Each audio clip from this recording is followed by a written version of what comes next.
Happy Monday. We are in James 3. We are back to the topic of the tongue. It's a punchy section like much of the rest of James.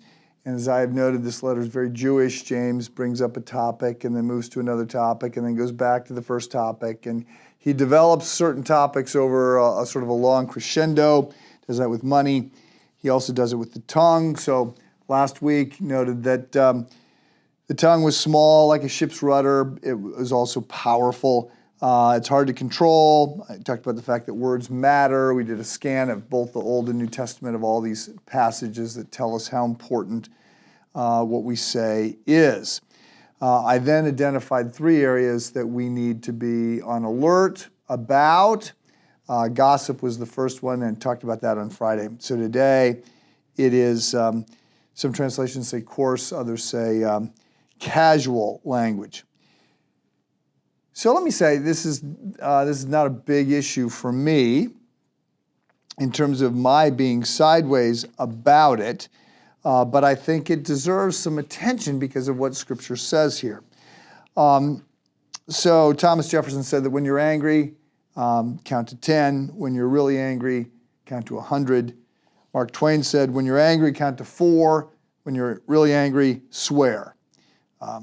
I've not seen any definitive studies, but I suspect that we have more people following Twain than following Thomas Jefferson there.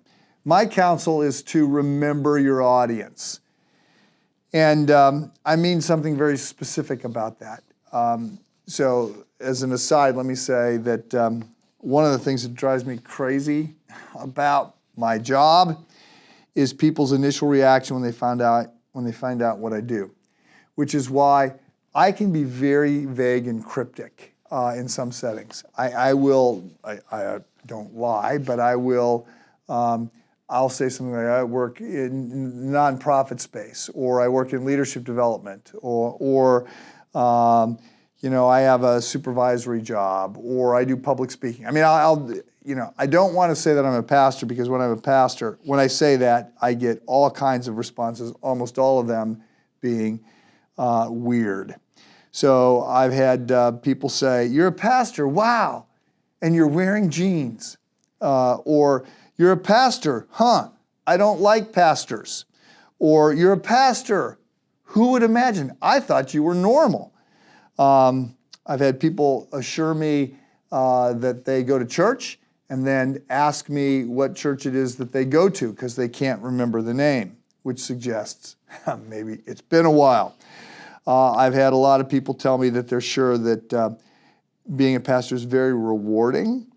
The most consistent thing, though, when somebody finds out I'm a pastor, the most consistent thing that happens is that they, after usually about a minute, they'll sort of quietly say, I'm sorry, I don't usually talk this way. I'm sorry if I swore. I almost never swear. And I try and assure them, I go, look, I mean, hey, I've heard the words. I mean, that's not what I'm worried about.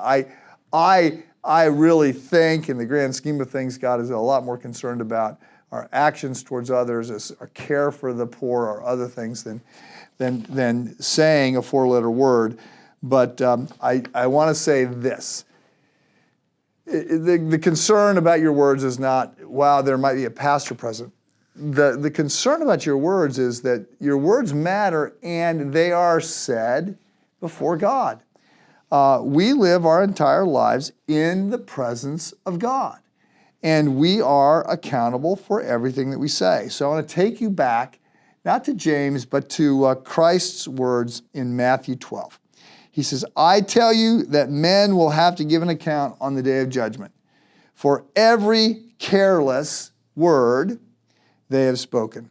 For by your words you will be acquitted, and by your words you will be condemned. So, we live our entire lives in the presence of God. Use your words wisely. Have a good day.